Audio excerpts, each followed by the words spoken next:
Hey, bonjour, hello. Hey, Hey, I heard you just turned 65. a couple months ago, yeah. Well, can I ask you 65 questions? Sure. All right. What time did you get up this morning? Around 7. What do you usually have for breakfast? I always have organic 0% yogurt with my favorite gluten-free organic quinoa granola. Oh. Do you prefer coffee or tea? Coffee. Newspapers or magazines? Both. What's the first thing you notice when you first meet them? Usually their smile. How would you describe yourself to someone who doesn't know you? I'm not good at describing myself. I guess I'd say I try to be nice. What would be a good theme song to your life right now? Oh, wow. Big Yellow Taxi. What do you sing when you're in the shower? I don't have showers. I hate showers. I just don't. I have either once a week I have a nice long soapy bubble bath if I have time. Otherwise, I just do sponge baths. I avoid wasting water. If you were to co-star in a movie, who would you want the role with? Well, I don't know. I really like Ellen Page. I'd say Ellen. You recently got married. Congratulations. Thank you. Can you tell us how you and John fell in love? I kind of knew right away, and after that, we just got to be friends, and we were both kind of in love with each other, but we weren't dating, and a friend of ours match made us. Unrelated to politics, what do you two like to do together? Virtually all of my favorite things are also John's favorite things, and I never knew how much I liked it when a man plays a guitar and sings to me, and he loves singing. Do you have rules about when not to talk politics? No, How do you keep the balance between professional and personal life? I never have. You travel a lot. Do you get to spend much time with your husband?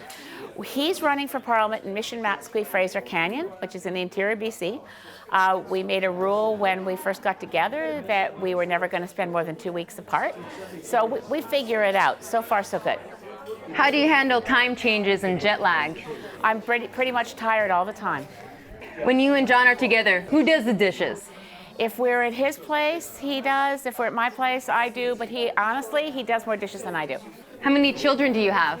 I have 1 biological, John has 3 biological, and I have 3 stepkids besides, and now I have John's stepkids. So all together, we have 7 kids, and all together, we have 11 grandkids. If you can only pass one thing down to your daughter, what would that be? I don't need to give her anything, she's got it so together. What do you like to do with your grandchildren? Everything they like to do. Where do you spend most of your time? At home in Sydney, if there's one place, but that's not most of my time. That's most of the time that I might be in one place. I am almost always moving between places, and hopefully and preferably by train or on a ferry, but I move a lot. Where do you wish you spent most of your time? I wish I was home more. I wish I was home in Sydney. I love Sydney by the sea.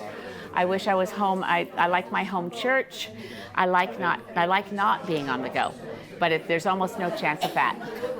What country have you always wanted to visit? Wow. I've never been to New Zealand or Australia. I have a lot of interest in going there. I have a lot of friends there. But I don't fly anywhere on vacation, so I only go places when I've got work there, right? C'est qui le style de vie en Sydney, en Colombie-Britannique, en 3 mots? Tranquille, génial, tellement beau. Terminez cette phrase. Quand je rentrais à Sydney, je me sens... Chez moi? Quelle est votre saison préférée? C'est une question difficile parce que ici, en Colombie-Britannique, nous n'avons pas un seul hiver comme dans mon jeunesse à Cap-Breton. Mais je pense que j'adore le printemps. Quel est votre arbre préféré?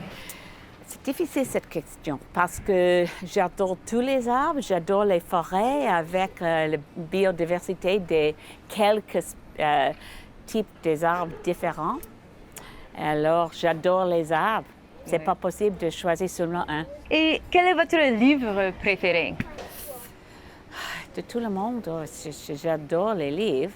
Je pense qu'un des livres le plus écrivé en façon brillante, c'est Poisonwood Bible. J'adore les livres de Barbara Kingsolver, mais aussi je pense que Le Petit Prince est un livre préféré. Should we have a drink? Sure. Let's go in. Okay. What's a book that you wish you would have written? Wow. I would love to write a really good piece of fiction. I don't know if I have the talent, but I'd love to try. What advice would you give to your 16-year-old self? I was an activist before I was 16, so I haven't changed at all. So I really don't know what advice I would give my 16-year-old self because I'm the same, only a lot older. What's the best self-care advice you have ever been given? Try to get enough sleep. Drink a glass of water as often as you can instead of coffee. This is advice I don't take. I keep drinking coffee. And so how do you relax after a frustrating day? I'm good at relaxing. As soon as I just decide I turn my brain off, say my prayers, go to sleep. Tell us what motivates you. I suppose you'd have to say I'm motivated by maternal instinct. Do you have some personal goals you can share with us? Personal goals, like being Prime Minister. What is your biggest fear? That we won't do what needs to be done, and this beautiful, beautiful, beautiful planet will unravel. Oh, thank you. How do you keep up hope? I mean, I don't want to be too grim about all this, but we don't really have a choice. If you're not hopeful, then, and I'm not hopeful in the sense that it's not grounded in reality. I have to be very grounded in the reality that there's reason for hope, that we can't possibly stop being hopeful. But I'm hopeful, and I distinguish between a kind of a dewy-eyed, goofy hope that's based on, it'll all be all right. No, you have to, hope is hard work. One of my favorite authors, wrote in a book called Down to the Wire that, hey, thanks! That hope is a verb with its sleeves rolled up. So hope is very hard work when it would be very, very easy to decide we can't make a difference, this is too big, or it's all too late. So, yeah, I have to be hopeful because survival depends on those of us who understand what trouble we're in, remaining willing to believe that we will get through this, we'll get out of it, and we can actually do the things that are necessary to ensure that the life on this planet will continue.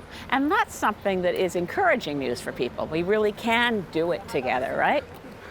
If you could learn one new thing, what would that be? How to not be afraid of flying? In your opinion, what is the greatest invention of all time? Well, we'll see. We probably haven't invented it yet. But right now, I'd have to say the very, very thinnest, very, very efficient photovoltaic solar panels. They're quite extraordinary. What can individuals do to make the greatest impact for creating a livable future? Get every single person you know to vote. Convince every single person you know who's of voting age that it matters that they vote, and then just tell them to vote for what they want. And what can governments do to make the greatest impact for creating a future? Stop listening to transnational corporations and do what's required for citizens to ensure our survival. So governments are both the key to our survival and right now the biggest obstacle to our survival. If you could trade places with one person for a day, who would that be? One person for a day? I wouldn't trade with anyone for a day. If you could have coffee with one Canadian, dead or alive, who would that be? Stephen Leacock. And if you could wave your magic wand and do one thing, what would it be? Eliminate fossil fuels. And if you could give one person that same magic wand, who would it be? My daughter. And if you could read one person's mind, whose mind would you read? Sounds very intrusive. I think I'll leave people's minds to themselves. Name 3 politicians from the past whom you would have enjoyed discussing issues with. I really respect and admire Lester B. Pearson a great deal. He did a lot for Canada and a lot for the world. Past, boy, Mahatma Gandhi. People might not think of him as a politician, but would love to have been able to talk to Mahatma Gandhi. And Nelson Mandela. What do you think you'd be doing if you were not an elected official? Well, I'm only in politics because of the climate crisis. So let's assume your question is, we don't have a climate emergency. I certainly wouldn't be in politics, and I would love to be trying my hand at writing that fiction I mentioned earlier. Who encouraged you to run for office? My daughter, I guess, when we realized that what was happening was that the NDP was working with the Conservatives and the Bloc to put Stephen Harper in power. That's why I went into politics. When were you first a political candidate? Oh, the very, very first time was in 1980 when I started a very small effort called, actually, the Small Party. It started as a small party, and 3 years later it became the Green Party. What's one thing you wish you would have known before you ran your first campaign? I didn't really run the first campaign. I mean, I was doing it to make a point. I wasn't trying to get elected, so that's it wouldn't have made any difference to know anything that I now know about politics. Yeah, and it was easier then. The creation of social media and the meanness and nastiness of Twitter wasn't something I ever had to face then. So, yeah, I don't think it would help me then to know about politics now, because that was a beau geste to make a point. And now we're not trying to make a point. We're trying to get enough Green MPs into Parliament so that we can actually deliver what needs to be done to ensure that we avoid runaway global warming, hothouse Earth, however it's described. We have one chance, and it's this election, because by the next federal election in 2023, if we haven't changed our trajectory as a planetary society, it'll be too late to make a difference later. How did it feel to be sworn in as an MP? It was a big honor. It was a huge honor, and all my kids were with me. Made it very, very lovely. What has been your most surprising experience in politics? In politics, I never would have imagined that becoming an elected member of Parliament, I would join a fitness caucus and become a better swimmer. What is the most challenging thing you've ever faced as an MP? It's really hard to be the only one to vote a certain way. I think the vote, when I was the only MP to vote against bombing Libya, it felt really hard. Although it really felt really hard and way outside my comfort zone to get arrested to fight the Trans Mountain Pipeline. Tell us about the accomplishments you feel most proud of, political or otherwise. Well, otherwise, I mean, I think the work to stop the logging on Guayahanas back in 1987 is huge and always will be. Whenever I go back to Haida Gwaii, I am so grateful that I played any small part in that. I'm really glad I worked on the Montreal Protocol to save the ozone layer. I'm really proud of everything my daughter's ever done and my other kids.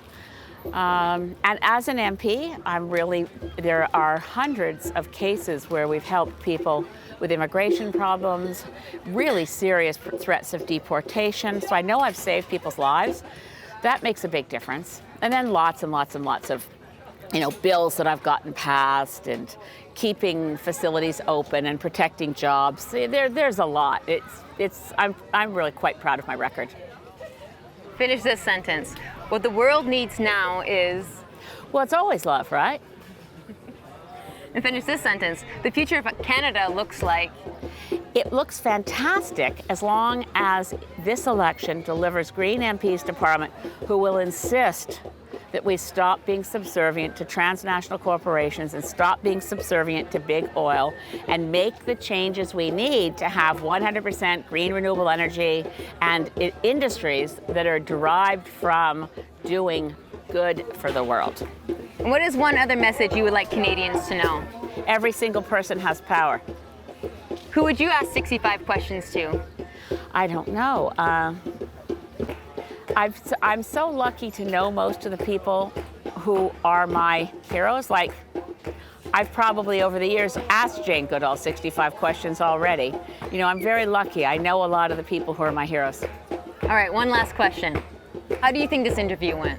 Oh, it's great. I got latte. We're walking around. It's cool. How do you think? I think it went great. Je pense que c'est très, très bien. Merci. Moi, je pense aussi. Merci beaucoup. À la prochaine. Bye. Bye.